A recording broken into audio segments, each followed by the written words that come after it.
Self-Centered Leadership Podcast. I'm your host, Weesh Bang. Oh, yeah.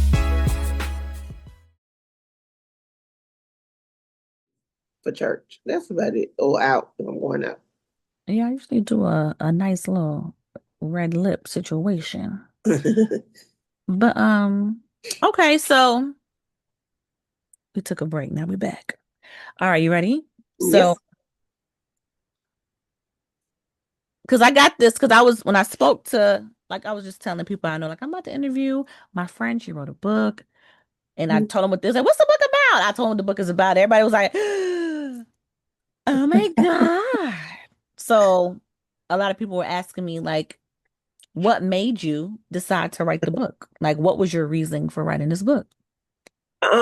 When I realized it was my story to tell, and I was meeting a lot of women, and then I was told by a particular lady, I just felt like she was an earth angel, and she told me that I was going to have a women's ministry where women, well, it's not necessarily that I got to be in church preaching, but she said, there's a lot of women that's going to follow you, that's going to need you, that need to talk to you, and I've had a lot of women reach out to me in my inbox a lot of times, saying stuff that I post they needed to hear, whether it's about being a single mom or just me in life. And when I said, okay, I'm gonna write this book, I said it's my story to tell, so I can write this book about what I went through because it was so devastating. That's why I said I don't wish this pain and to go through on my worst enemy.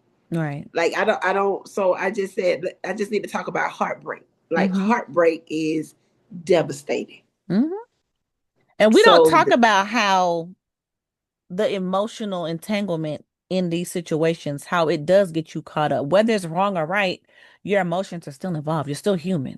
You are still human, and emotionally, it broke me. I had never experienced heartbreak And you until. And you really a thug in these streets. So for you to be heartbroken is big. Do you need to tell the people again about your friend? I am really a thug in these streets. I'm not playing. I don't even want to tell your business. I'm not going to tell your business, but just know. Listen, and that one time, I love my youngest daughter dad, but not to the capacity of how I love this guy. Right. And I was able to walk away from my youngest daughter father because he didn't do his part. So it's easy for me to leave. I didn't like how he handled me in the relationship. So walking away was easy. But when I felt like with him, I was loved right. Like I felt like this guy loved me correctly. And he presented well too. And like, he presented well, he packaged well. He was gentle with me. He respected my daughters, and I trusted him around my girls. That was like he tamed that around. And then, that too. And just it was 75% of it was how he loved my children. And the other 25 was me. Like I loved how he handled us. He was there. He was always there. So I fell in love with the need and the want for him. And it was just easy to do. So yeah, that heartbreak to have to not be with somebody that you spent so many years with and you don't lose them by death. You have to force yourself not to be with them. That's real. It's rough.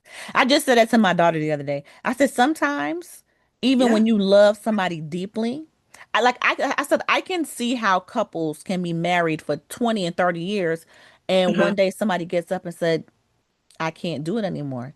Because it's just something. It's even if it's small or big, however it feels, that feeling, if you're not being served after a certain age, life is about what serves you and what does not serve you. Listen, yes. And once you get in situations that no longer serve you, it's like, I'm going to love you from a distance because, baby, when I was 20, maybe I could do this shit. Yeah. But as a seasoned woman in her 40s, cannot. the answer is no. will not, and, cannot, and and will won't.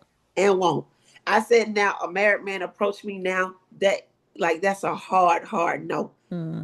It's nothing he can say, nothing he can do, nothing he can promise me. I don't care how unhappy he is. That's not my job. I'm good. That's not And where I want to be. and you married men out there that like to date, go to hell. Single women, You single husbands need yes, to burn in the pits of because hell. yeah, because you think it's a single woman that she's desperate. No, stop. Like stop making that decision to just Hmm. be with a single woman because you're unhappy. Like Hmm. stop making that. And if you're unhappy, either fix it, make it work, or just go on. Like leave. Right. And And if but it's not, and then there a lot of times they'll tell you it's not that easy. Okay, well if it's not that easy, then stay and fix it. see, Don't include a third party. what Just people be don't know about married men is they are some of the kept laziest men on the planet. They so used to being pet powdered and pampered that the minute they don't get that, yeah, they feel justified in yeah, seeking it outside of their relationship. outside their relationship. Absolutely. And in every new relationship, Uh-huh. it's always a influx, a burst of the what you call it, the honeymoon stage. The honeymoon stage. Oh, Yeah. it's a burst of that, and they feel seen and loved, and it's like, Oh yeah, that's it. And and the those are some of the words he used. You see me. I love the way you love me. I love the way you take care of me. But you know, and another thing too, married men have to be careful about. You got to make sure that that woman is genuinely giving you what it is that you're saying you never had or you're not and she getting. not just a hunter. Thank you, thank you. Because some of Because them out there smart prey or dumb prey. listen, because there are some women that are hunters, and also know this: make sure that it's not about that woman. Because a Mm. lot of times it's not about you. It's not about that man. It's about that woman he's with. I ain't gonna say no names, but I know a Okay. young lady who only likes to date men that belong to somebody else Oh my because God. she just don't want the commitment of having to be tied down and the Yeah. commitment of having to be there for him in a way like a permanent situation. It's like the coming and Right. going is okay with her. Yeah. He ain't mine, Yeah. but when I need him, he show up. That's enough. Yeah. Hmm. Okay, Yeah. so when did you realize that this just wasn't a private experience, but a Mhm. story that needed to be told?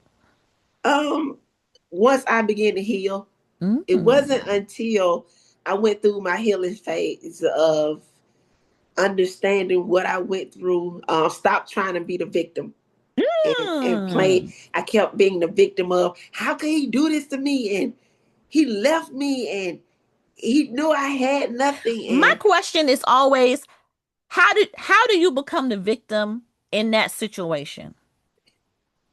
well, how I was trying to make myself the victim in the situation is because of the hurt. Him Mm. deciding that we were not gonna move forward and work it out after Mm. an argument.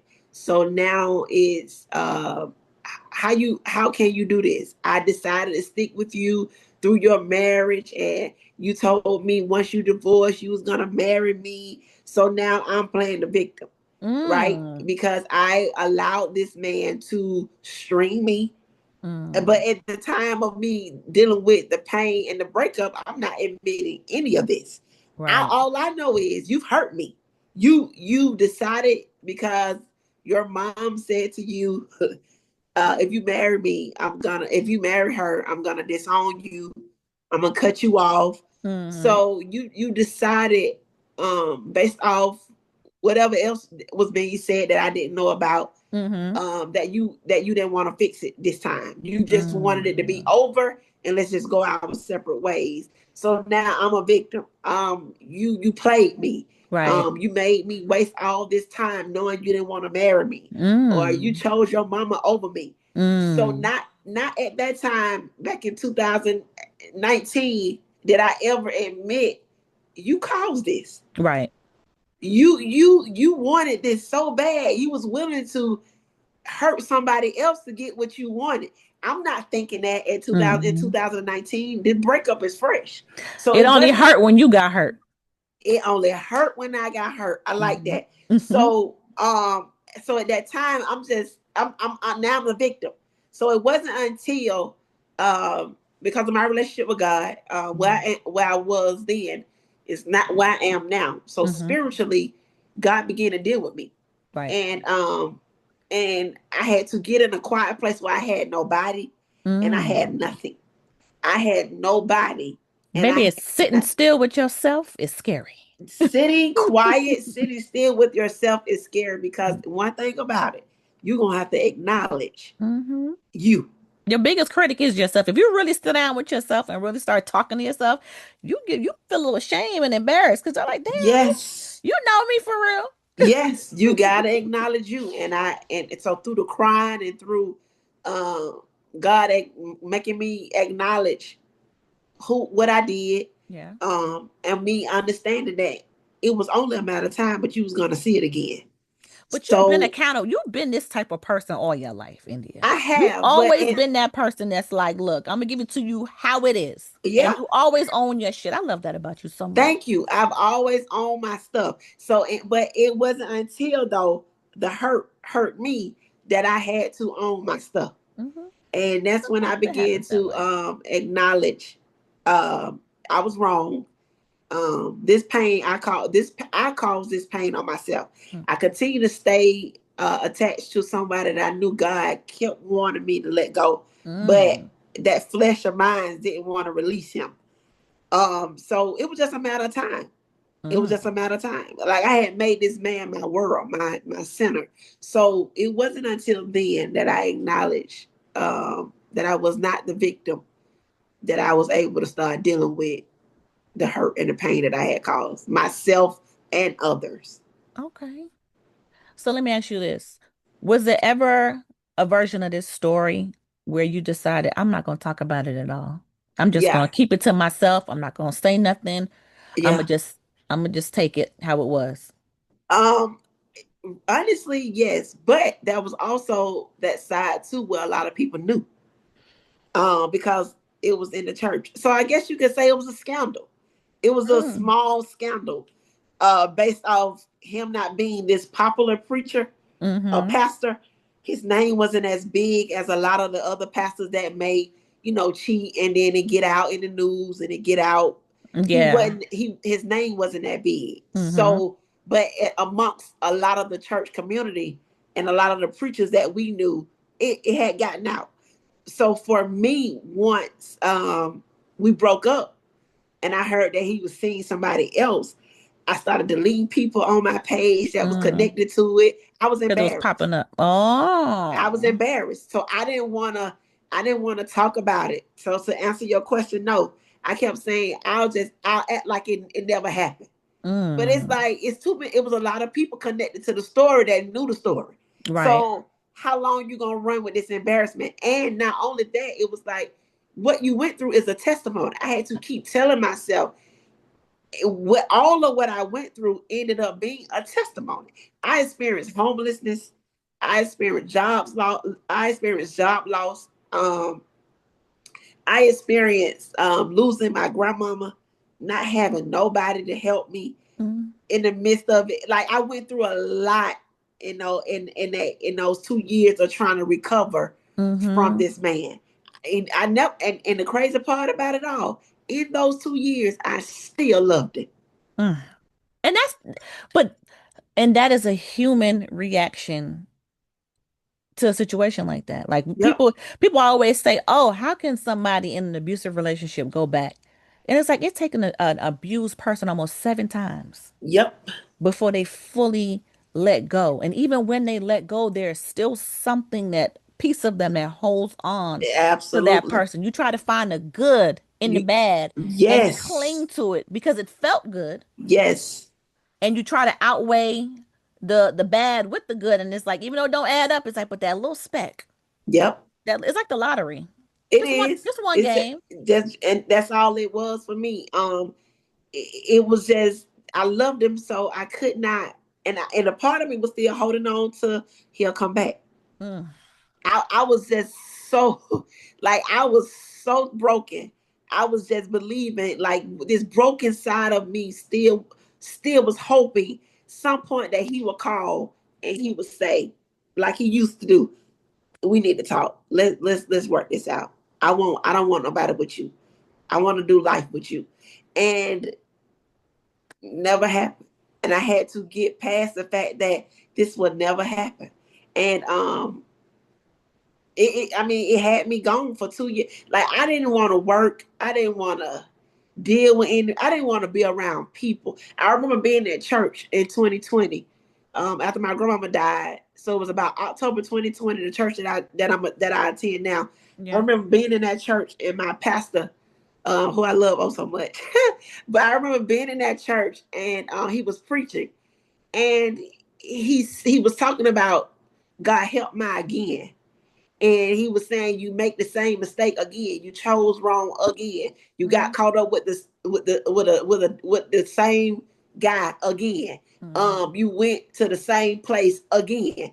And he just went on and preached his sermon. And I remember standing in church saying, God, I don't want to love like that again. Mm. Because that kind of love that I pour out, I don't know. I don't want to experience that again.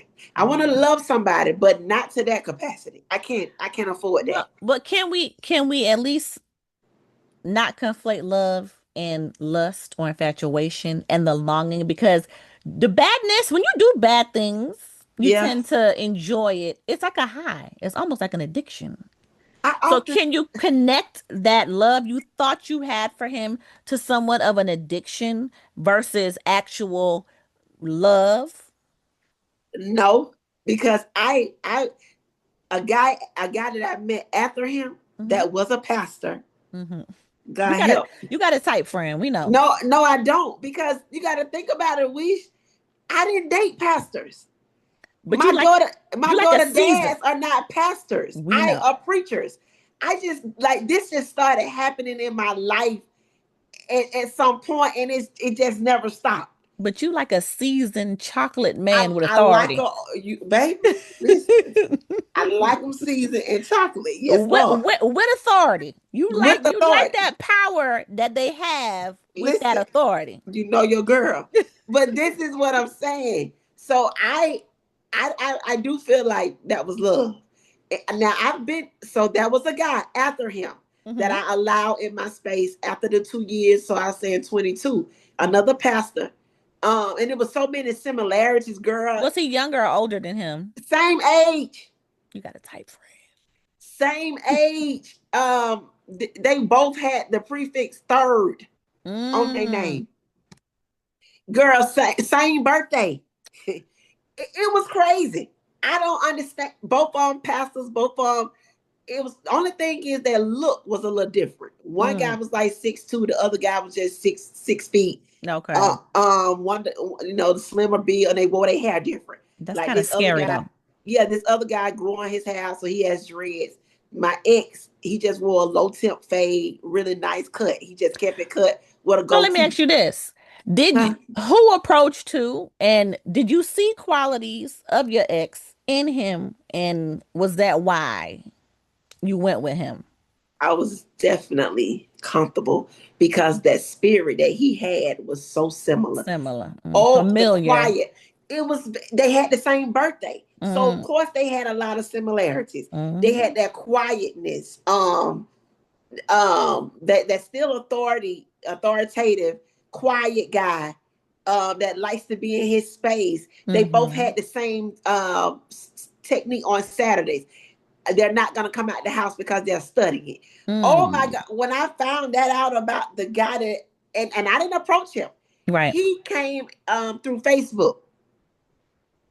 He came through Mm. Facebook. That's how we met. Had He never seen him. slid, Pastor slid in your DMs. Baby, he got in the inbox on Facebook. Had never met him a day in my life in person. Didn't Okay. know anything about him. But once we Did he know became, anything about you? I don't think so. Like Okay. we just became Facebook friends. Okay. And whatever he saw on my page, yeah, because he's not even from here. Okay. He Okay. he came here to start a church, but Hmm. originally he's from another state. He's up north. He's from up north. Okay. So for him to even approach me and when we started asking questions, and I'm like, when your birthday? And I'm like, are you kidding me? He was like, what's wrong? I said, that's my ex. Everything about my ex. So he started asking me questions. He said, can I say this? When you talk about this guy, he said, how long has it been? I said, like 2 years. He said, you still hear the passion. You loved it. And I said, I'm Mm. not gonna ever deny that. I loved him. So that guy, I'm gonna say, I felt like I was infatuated with and addicted to. So with my ex, I'm gonna always say love. I've Okay. been addicted and infatuated. And this guy, I was definitely addicted because he still had this thug mentality, Now you love him hardcore. but he was still pulpit. He was Yeah. pulpit street. And but he still had the quietness to him and the hanging around him. And it was easy, it was safe, same spirit that my ex had. So yeah, it was easy. It was real easy. But it wasn't right either. So Mm-hmm. that that that because I wasn't healed. And that's what I acknowledged in the book. I attracted the same man twice because I wasn't healed. And God was trying to show me I wasn't ready to move on. Okay. So were there any moments during this situation where you felt like you questioned your identity and your worth and you weren't sure about yourself? Um, I'm gonna say it was one at one point while dealing with him, I did question myself because I was saying, what is it about me that keep allowing me to fall second in Mm. line to another woman when it Mm. comes to a guy Right. that I was choosing. Right, right, right. But I thought about it. If you can remember, friend, because this relationship go back. I So remember. let's go back when I was in high school, Mm-hmm. and I was dealing. We ain't gonna say the devil name. We're not gonna say the name, but I'm gonna try to make you remember the older guy I that remember. Well, drove. well, it was The older guy that New drove the York, Honda. New York or No, football. here. No, they wasn't at school. Oh, text me, Lived on. Okay, text me the name. let me text you the name. Text me the name. Live right, not too far from you. Oh, text me the name because I'm getting warm. I'm about to text you. Did I spell He, it right? Because I can't see. I ain't have my glasses on.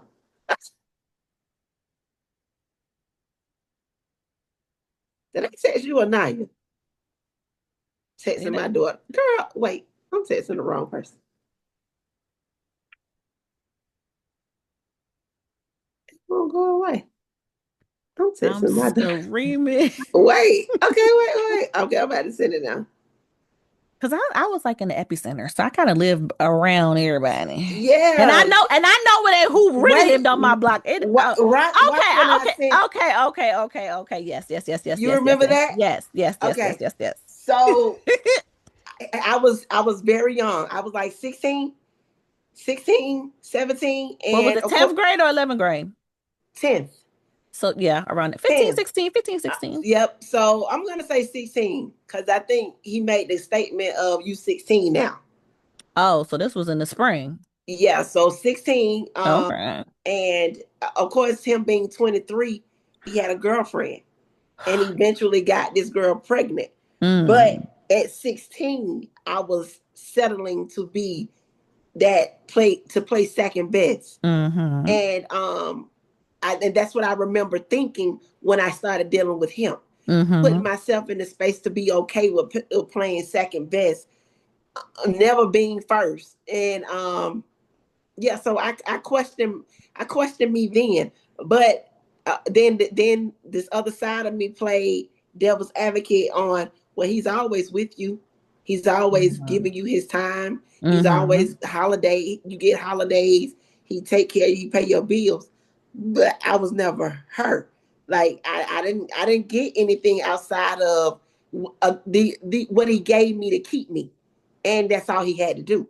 So yeah, I questioned myself, but I also thought about back at 16 when it started with me being okay with being second best to that guy, growing up in my church, and that guy had me being second best because he had a girlfriend.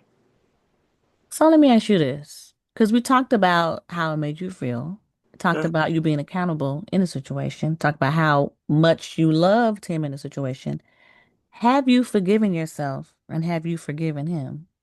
Absolutely. I have forgiven me. And I say that with so much assurance. Mm-hmm. I forgiven me and I have forgiven him. I hold no disdain towards him. And we've talked. Mm-hmm. We've talked even to me explaining to him that I was going to write this book. Okay. And he said to me, baby girl, write the book. He said, I've always told you that God was going to make your name great. He Mm. said, and I write the book. And when you write it, I'm going to get a copy like that. And we laugh. Okay. But at first, for the first few years, Because he's not painted. No one is painted in a bad. This book no, is truly centered on your accountability. And yes, that's what I enjoy the most as I'm going yes. through it. I said, okay, Yep, that's you what it owning is. it. You're owning it. You're I'm owning it. owning it. So yes, I've forgiven myself. Understanding that I was wrong. First, and I know too that God has forgiven me, and God wants so much more for me. Hmm. Um, and because I know my relationship with God and me being in the church and knowing different stories in the Bible where mistakes were made and things happen Because and nobody's forgive perfect. and because I'm willing to forgive others. I need the same grace. Right. I need the Absolutely. same grace. So yes, I've forgiven me because I know too I've learned a lesson that I won't Mm. indulge in that again. I won't. And another thing too that I understood about me and me having to go through and acknowledge and take accountability. I had to also question what is it about you that Mm. you want a person to need you. I come across as I want to save, right? So I'm Mm. always I want you to need me. That's where I am in my relationship with a guy. I want you to need me. If you Mm. don't need me, I feel away. Okay. So, and I had to acknowledge that was about him and also about the guy that I met after him. But I felt like he just took advantage of it. Like he didn't Mm. appreciate that I was that person to him because he never gave me a title, Right. the guy after. Mm-hmm. So, but that was always a need for me. And Right. whenever that, because again, I wanted him to need me, Mm-hmm. I was always running. If he called, my arm hurt. I need you to come to my house. Whether that was from Buckhead to I McDonald's. remember this. Yeah, It's from not Buck. who it's not who I think it is. Uh, This a pastor. Oh, girl. Okay, I'm about Yeah. to say. All Oh right, yeah, never it's a mind. pastor. Uh, So yeah, no. Oh no. I know exactly where you go. Now that was another, but that was me trying to get out of the whole pastor thing, the whole right. preacher thing, and I decided to go Go that route, different. that be different, and two, that was a need there, Friend, and we've been friends for a long time. we've been friends for a long time, and it's a lot. So yeah, it was a need. So he also had a need, whether Yeah. it was sexual. It says like if there's no need for me, I felt away. So I had to Right. also deal with that. So how did you Why? address that? How did you address that feeling within yourself to say, "Hey, I am enough for me. Who, if you need me, you need me. If you don't need me, that's okay too." But Yep. how did I you had, address that within yourself to because that's a hold on you too. yep. I had to acknowledge that um, if a guy after understanding I had put all this time and all this work in with my ex, right? Mm-hmm. And I allowed him to tell me what he liked, what he didn't like, how he wanted, how he didn't want it, how the way he enjoyed sex, all of this. Like Mm-hmm. I was satisfying this man from the cooking to the bedroom. I mean, being able to shop for his clothes, taking care of him while he wasn't feeling well. Like I had it down. Okay. And after I'm seeing of all this work I put in, and even the part where he had to groom me because he got to tell me what he like and don't like. So that's Mm-hmm. a part of grooming. Mm-hmm. Um, I did all of this 8 years, and once I stepped out of this seat, somebody showed up and had not put in, The not ounce of work. even. Do you hear me? And he Not said he even an did. ounce of work. Because And you know see, why? Then this is what I learned about men. Men are hunters. Real men are Yeah, hunters. They don't like to, they'll get hunted. But yeah, ultimately, and this is what they've been saying since we were kids. yeah. He need to love you more than you love him in order for it to truly Man, work. yep. And I Because believe that. I believe that 100%. So that's what checked me. Um, you keep putting yourself out here to be this amazing person, and if a guy don't want to see it, he's not gonna see it. And if right. he don't want it from you, he's still not gonna see it And I because you're not guarantee he's not getting that where he's at now, and he's perfectly fine where he's at. can believe. Yeah, okay. For me, I did my part. Mm-hmm. So listen, I gave all I was supposed to give and some. So me But you not, know what, friend? I think most importantly, I feel like the true you is that's who you are. Your core yeah, is that person. yeah. But you just have to find a worthy person worth giving it to. You can't just give it to I everybody. can't, and that's what I had to that's what I had to understand And sometimes that and happens. We're realize. excited about how Yeah, wonderful we are. We're excited about the things we can give. And it's yeah. like, you want to share. It's like, oh my God, I could do that. I could do this. I could do that. I'm ready. And it's like, but that person don't deserve it. The person don't deserve, and that's what I had to understand. Like even with the guy who even with the guy that I met after him, like I went as far as putting this guy on a billboard for his church. I went. I said, "Here you go Friend, again. you You're doing it should have again." called me, friend. So Why you ain't call me about that? And I'd have said, stop it right don't do now. it. I knew Don't I shouldn't. I knew I shouldn't have done it, but here I am again. I'm gonna do it, right? mm-mm. I'm gonna be different. I'm gonna give you something you never had before. So let Mm-mm. me go out of my way Mm. and advertise you because I believe in you. I believe in your ministry. But that's me thinking that that's gonna account for something. But again, if a guy don't want to see that in you, he's not gonna acknowledge it. He may take it He's and going say, to take "Oh, it. oh, that is so sweet of you. Thank you so much. No one has ever done that for me." But And he's it going to take it like a gesture. He's not even is, going to take it like it means yep, something dear to his heart. He's going to take it like a exactly. gesture. Oh, that was nice. It was taken as a gesture. So for me, it's cool. So all I can say is I handle people accordingly, and I don't mishandle. So if you mishandle Mm. me, then that's just it. You don't get to revisit that again. Period. So I'm okay now with knowing I don't have to put myself out Right. to I don't have to show my hand. Mm-mm. You see my heart and you understand who I am.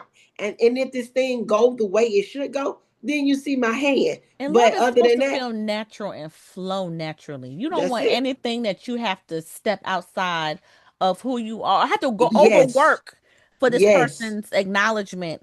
And it's like, I'm here. Love me just, who I told this to the other day. I was Yep. talking to somebody and I was saying, listen, you're going to have to love your partner exactly how they are right from the day you met them. The first time you Absolutely. saw that person and decided Absolutely. that that was going to be your boo, you got to love them Absolutely. just like that. You can't try to change Absolutely. them.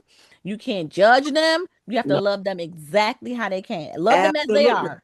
When you make that choice and you've chosen, and when you've chosen, when Mm-hmm. you've chosen and you've chosen that person to do life with, Mm-hmm. yeah, you gotta accept that.